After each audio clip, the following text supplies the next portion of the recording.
Attacking football. Attacking football. Attacking football. Attacking football. Attacking football. Seeing how Jadon behaved for the last 18 months to 2 years at United, and don't get me wrong, I'm sure he feels hard done by the club for a few different reasons, but official statements against the manager, being given a leave of absence for mental health issues, fully paid, coming back, not really putting the work in, going on strike, going to Borussia Dortmund, coming back, making amends with the manager, and then making public statements that he wants to leave. All of those kind of behavioral problems. Does that not worry you at a club like Chelsea, where you already have, like, you've got the Enzo Fernandez situation with the coach video that's still looming large over the club. You've got the sale of hotels that have just been ruled out by UEFA as a means of making your books balance. There's just so many stories around your club at the moment. Having Sancho as yet another story, do you not feel that that's just muddying the waters a bit? Yeah, I do. And that's almost why I think that if I was fully just to make the decision outright and I was in charge, like the actual sporting director at the time, I'd have said it's not worth the hassle for the deal. But when I try to make sense of it, that's where I come to sort of the value depreciation, like those sort of things, because I do think that you can make sense of those deals. Do I think you need to make them though? No. And I agree completely that if they are going to make those deals, they better be sure that Maresca's involvement, Joe Shield's involvement, that they can ensure that that doesn't happen with Sancho, and that they're so sure about him as a character, or at least obviously as a character, to not turn on them who are supposedly close people to him in his life. So that's the gamble, and it could really blow up in our faces. So let's just hope it doesn't. Okay. Well, look, we're gonna put your completed squad up on the screen now. This is what Connor has decided he is going to stick with, which I think is basically everyone bar two. Alfie, how many players has he sold? He's got rid of 1, 2, 3, 4 players. So you still got 6. How big's the squad in this sense, by the way? You've got 4 keepers. You've got Bergstrom's in the academy though, so yes. You've got 8 defenders. You've got 5 midfielders. You've got 7 attackers. Is that with Guiu staying? Yes. Yeah, so yeah, okay, that's fair enough. Plus all of the others that are training alone. Nah, they're in the bomb squad. They're fine. Okay, well, yeah, that concludes the squad building section. We're going to now move on to section 2, which is boardroom and management. Scott. Right, so you have the keys to Stamford Bridge. The first question is, Bowley and Egbali have been there. Are you reversing any of the decisions that they've made? Oh, I mean, all of them. Yeah. I mean, if I could reverse pretty much that entire first window, then I would. Maybe I'd then revisit it because, like I've said before, Cucurella I actually quite like. Do I like the terms of the deal? No. Fofana, player I like. Do I like the terms of the deal? No. But there's of course deals that I'd reverse. Sterling's one that I'd reverse in a heartbeat. Even just as soon as now, I think we've actually been left with egg in our face with the Sterling deal to Arsenal online, because we're paying 200k of his wages. And I actually think that as much as I dislike Sterling as a player, I don't think he suits the team that we had on our hands. And I do think it was the right decision to sort of push him out. I think you've actually strengthened Arsenal. I think he actually offers them exactly what they need in depth. So I think that's a decision there. Like I say, that first window, a massive issue. Honestly, there's so many that I genuinely think if you gave me another 5 minutes, more would come to my head. But there is a lot that I've disagreed with, in the same sense that there's a lot that I do agree with. The people like Enzo Fernandez and Casado, I'd say I personally think that they're good deals, even though they are overpayments. So I'd do them again, whereas a lot of people wouldn't. So tough question, but first window's the biggest one, I'd say.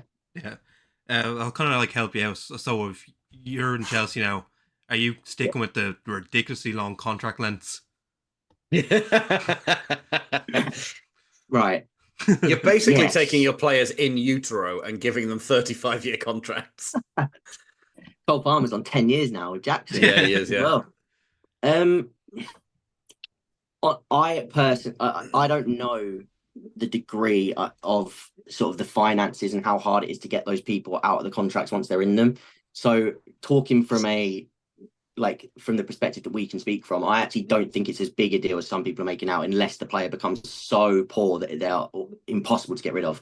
Sterling one's a different type, because you gave him, that was when Bert Bowley was in charge of those proceedings, and you gave him a ridiculous fee. But nowadays, the wages on these long deals aren't big.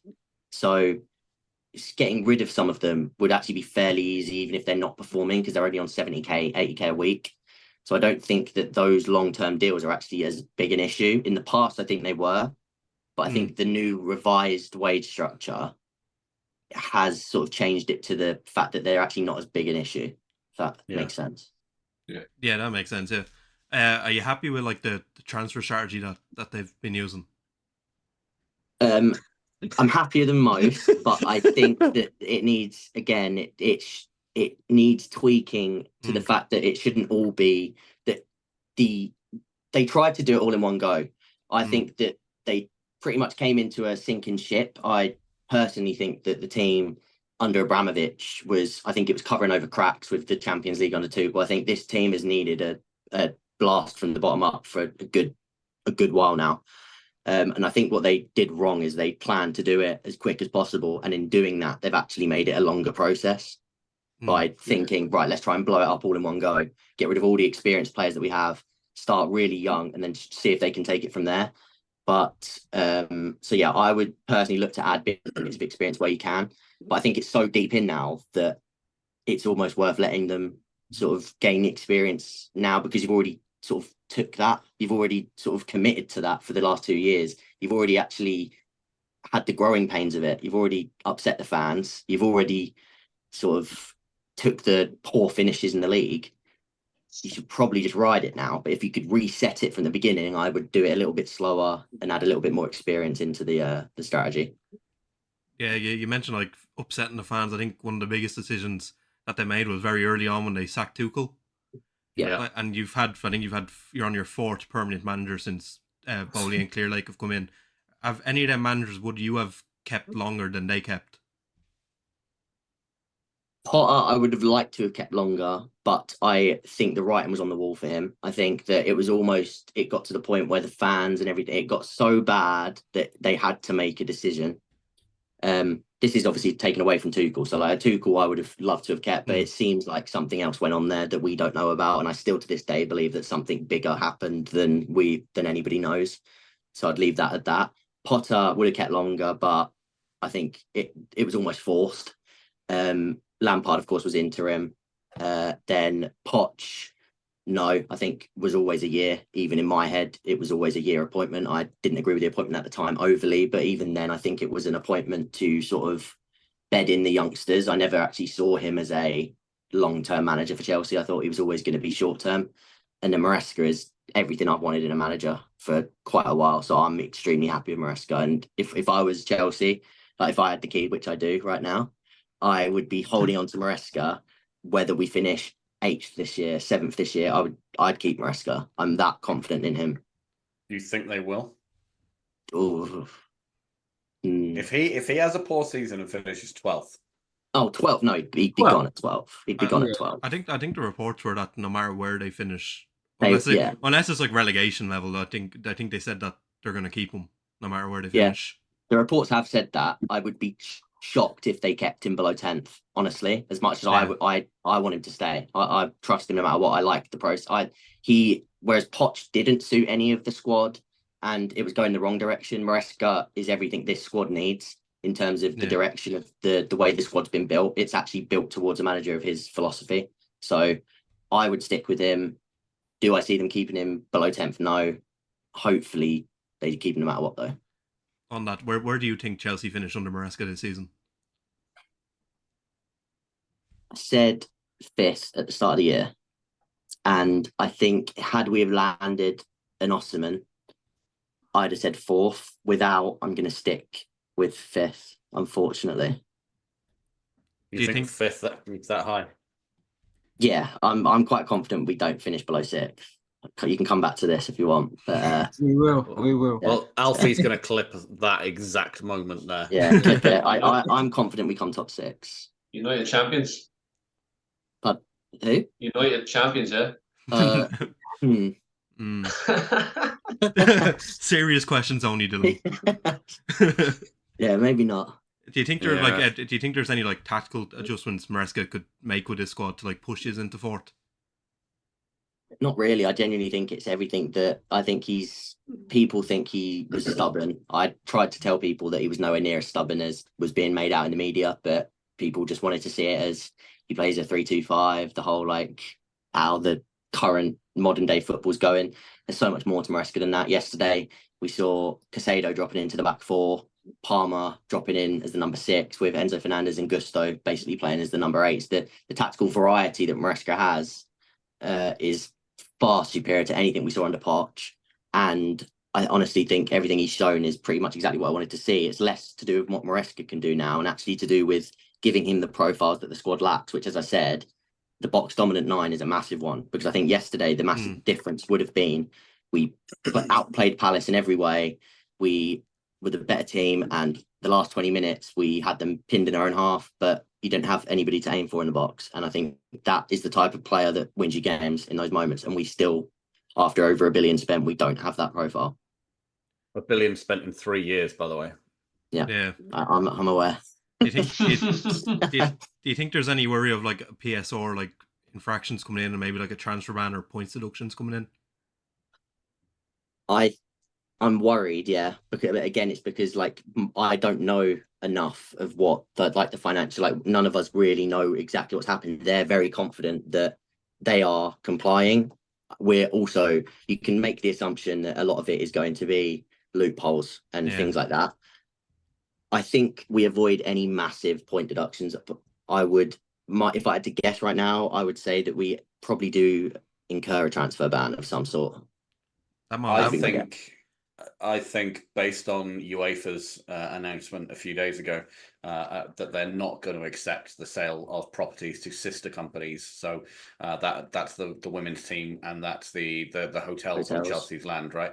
I think you're probably more looking at European punishment as opposed to domestic. So I think you might be banned from European competition for 1 or maybe more years, which may hinder your ability to attract players in the future. But that kind of doesn't matter because you bought every 23-year-old on earth. So I was chatting to somebody recently, and we kind of came to the conclusion that Chelsea are stockpiling players. Yeah. That's what I was about to say. Specifically to kind of preempt that. Yeah, and that's what I thought. That's what your last 3 years have been. We know something's coming. Let's get the boys in the door now. Let's make sure they're young, and that's kind of driving your transfer strategy as well, right? Because your transfer policy is nobody over 26. If you get everybody in now, when that hammer does eventually drop, you're kind of already set up for what you need. You've got a pipeline of new signings that are only just becoming new signings. Like next year, you've got Esteban and Paez. They're going to be the new signings, even if you don't make new signings. So I agree. That's exactly what I thought too. I think that they are preempting for something. What that is, we don't know. But yeah. Okay. Dylan, do you have any further questions for Connor? No, to be honest, I think he's covered pretty much everything on the board. My bad. I agree with him though. Actually, I do have one question. How upset would you be if Thomas Tuchel took over Manchester United? I would be very sad, but I also think he's like literally the perfect man for you. Like quite literally, I think he would solve everything in the short term for you. But of course, it would hurt me. Of course, it would hurt me. If you had the choice right now of keeping Maresca or bringing Tuchel back in, I'd keep Maresca. You would, yeah. Really? He fits our style of play more. I just think Tuchel is. I love Tuchel for what he was, and at the time I didn't want him gone at all. But I think the way that the directors have sort of built this squad, I just think that Tuchel isn't quite what they're looking for, and isn't quite going to get the best out of the groups of players we've got. I think you'd actually see quite a lot of the players reprofiled differently under Tuchel, and I actually think that could hinder a few of them. And quite clearly, we've invested in those players. So those are the players that we need to make work. And I think Maresca is better at platforming that group of footballers than Tuchel would be. Yeah, I agree, to be honest.